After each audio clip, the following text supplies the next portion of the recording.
A transition is a point in our lives where we begin to evaluate our life and ask ourselves, am I really happy? Welcome to the Midlife Reinvention Podcast, a podcast helping women in career and life transitions achieve clarity on their next steps so they can transform uncertainty into an energizing next chapter. I'm your host, Kavita Ahuja, and the founder of It's My Time Now Coaching. If you're wondering what's next in your career or life, you are in the right place. Through solo and guest episodes, you'll gain practical tips, tools, and inspiration to help you uncover blocks, gain confidence, and be, do, and have what you want.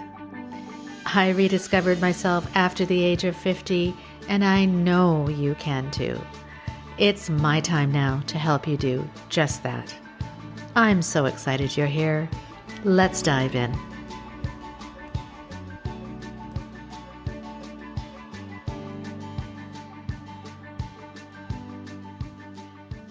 Do you feel like you're stuck in a cycle of overwhelm and unsure of where to go next?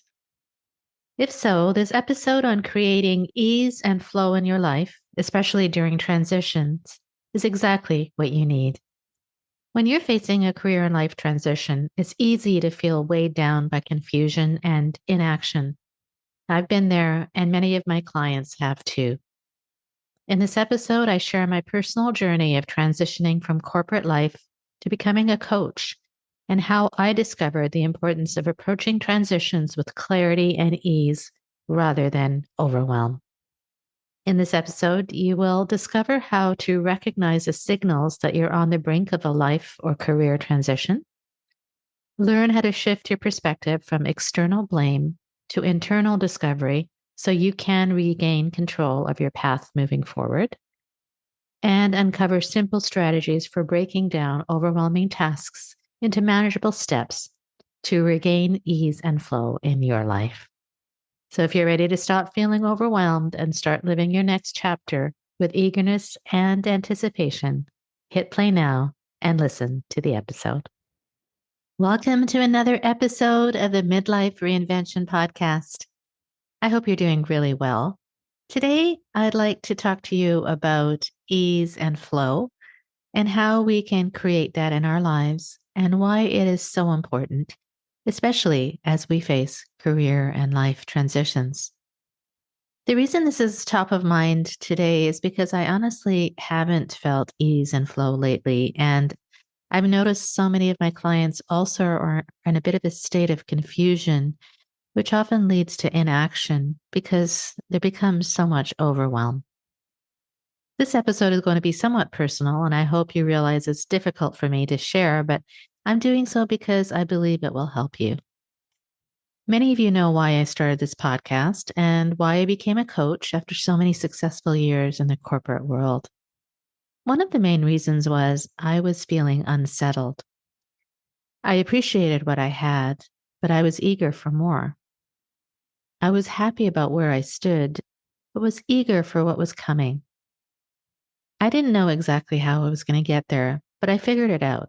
As a result of that, I grew and evolved and learned new things and did new things like this podcast, things that I thought were never possible. I want you to imagine how that must have felt. Here I was in a comfortable, lucrative, and successful career where I was really at the top of my game. But inside, I knew that things had to change. Is that how you may be feeling right now? If it is, do you know what that signals? It signals that you are about to enter a transition.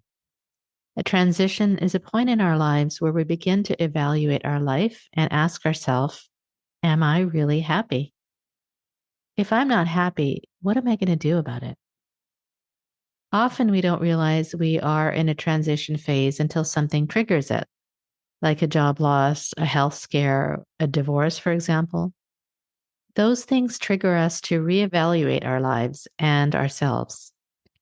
But often it can also be kind of a buildup of unease, a feeling like something is not quite right. And that is what happened to me. Often, what happens when we face these transition points is that we look outside and blame circumstances for how we are feeling. Like it's the job's fault, so I must find another job. Or it's my spouse's fault, which is why we are divorcing. Then we think, okay, I'll just change the circumstance, like I'll get a new job and everything will be fixed.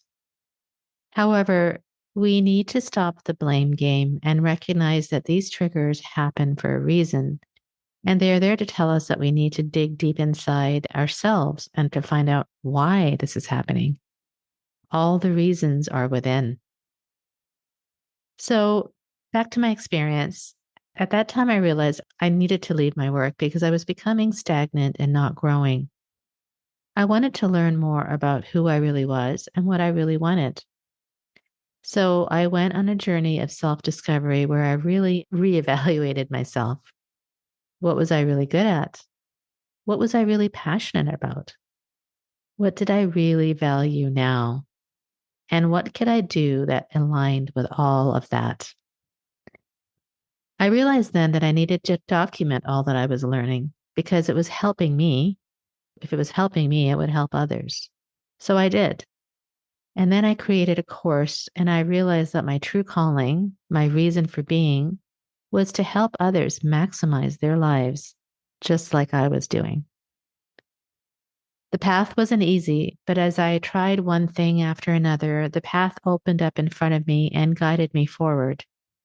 I started getting more clients, my podcast grew, I was writing and I was sharing my knowledge. Then overwhelm settled in. So many things to do. How do I prioritize? What was more important? I sought advice from many other people like coaches, business consultants, marketing firms, you name it. I realized then that rather than following my own gut, I was being swayed by the next thing and then the next. And I feel now I may have been swayed away from the true essence of why I was doing this. I have experienced a lot of overwhelm recently now because if I think about it, I am on the brink of another transition. And I didn't even really realize it until now. This transition now is in my business and going back to the basics of what I love, which is coaching and doing this podcast and creating and writing and sharing my knowledge. All the other noise like funnels and branding and posts and emails and ads and memberships and all these things that are muddling up my brain are causing confusion. And this is what happens, my friend. Often when we want to do so much, we lose sight of why and we get caught up in the how. So I was coaching one of my clients recently and she shared a very similar feeling. She's starting her own consulting business after years in higher education, and she's completely overwhelmed. Her overwhelm is so severe that she ends up doing nothing. She is frozen to take the next steps. And the reason? She is looking at everything all at once and thinks she has to get it done all now, but she doesn't. The main thing we're working on now is why. Why is she even doing this in the first place? And then breaking it down into who. Who does she really want to help? And what does she have to offer them? What pains are they going through that she can solve? We are breaking it down into manageable chunks. And as I coached her, I realized I wasn't really doing the same for myself. I need to break down what I'm doing into manageable chunks because I'm starting to get overwhelmed again. But the amazing realization to me is that overwhelm is a signal for me to slow down, evaluate what's working and what's not, and to figure out what I really want to do again. I am on the precipice of another transition in my business, and as a result, I will grow even more, learn even more, and be able to help others even more. Does that make sense? I kind of think of it like climbing a mountain, and I've shared this analogy before, but it is so relevant right now, I'll share it again. And this is an analogy I learned from Linda Rossetti, who I trained with and who is an expert on transitions. What I am going through again and what you may be going through is a transition. It is similar to, analogous to climbing a mountain. There are certain parts on the trail which are flat and therefore feel quite easeful. But then you look up and see the incline in front of you, and you really have to motivate yourself to start moving up the incline. You get overwhelmed when you look at the whole mountain in front of you. Then you climb up the incline, and it is hard. You're sweating and hot and aching and almost want to give up. But you push yourself and motivate yourself and then reach the next peak. Then you reach the peak and you look around and say, wow, I did that. And wow, look at the new views I'm seeing. You feel accomplished and easeful again. You might be like I am now on that incline of that mountain and starting to feel overwhelmed or unsure of yourself. But I promise you, once you reach the new height, you will see things that you've never dreamed of. You can, of course, decide to just encircle the mountain, and that is likened to change.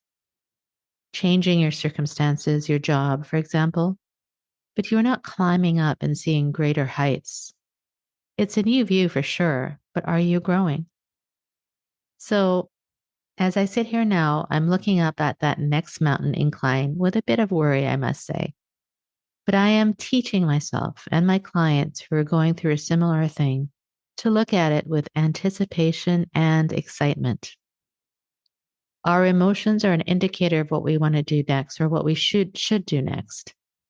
If we feel worry, then we are not on the right path. If we feel excitement and anticipation, then the path forward will light itself up. I have experienced this time and time again. What happens when we feel excitement and anticipation is a positive buildup of anabolic energy. This builds up and it fuels us forward. That anabolic energy allows for creation and being able to see more possibilities and becoming more accepting and being open to learning and collaboration and growth. I want that for you, and I know it's possible. I know it because I've climbed those mountains and I've helped others climb their own personal mountains. What comes at the top is so rewarding. I love this quote from Abraham Hicks, who says this: I really love knowing that I will be guided to perfect thoughts and behaviors when the timing is perfect for doing that. Meanwhile, I sit in ease and eagerness and appreciation for all that is to come.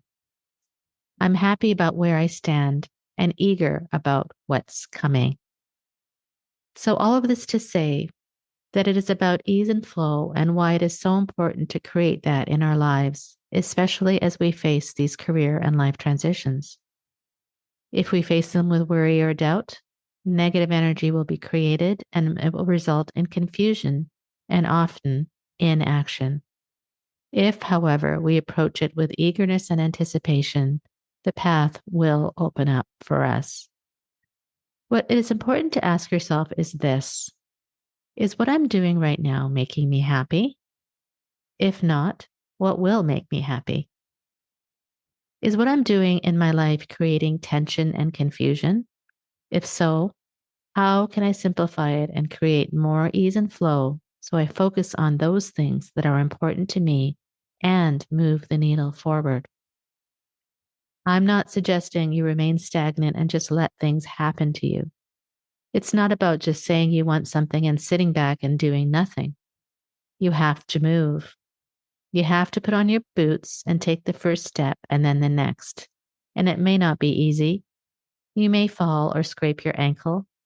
It will take some effort, but also enjoy the hike. I think this mountain analogy has maybe gotten a little too far, but if all you're doing is just looking forward and not enjoying the hike itself, you won't be in ease, my friend. So enjoy the moment. Be happy for where you are now, but be eager for what's coming because it's coming if you truly believe it. So that was my message for today, and I hope it resonates with you. As you start this day or this week or a new month, choose your mountain carefully. Think about it if you just want to encircle it or you want to get to the next level. And what help do you need along the way? I always need help, whether that is from other advisors, my family, my wonderful friends, and my brilliant husband. We can't do this alone, my friend. Seek help, and I'm here for you if you need it. You can start by taking my short career and life fulfillment quiz, which will give you a score on how fulfilled you really are in your career and life right now. That's followed by valuable advice on how you can get unstuck and get on your way to following what you really want to do moving forward.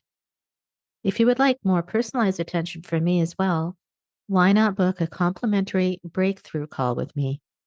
I call them breakthrough calls because ultimately every one of these conversations turns into a breakthrough which you can take into your life, regardless of if you work with me or not. Till next time, my friend, stay well and remember, be happy about where you stand and eager about what's coming.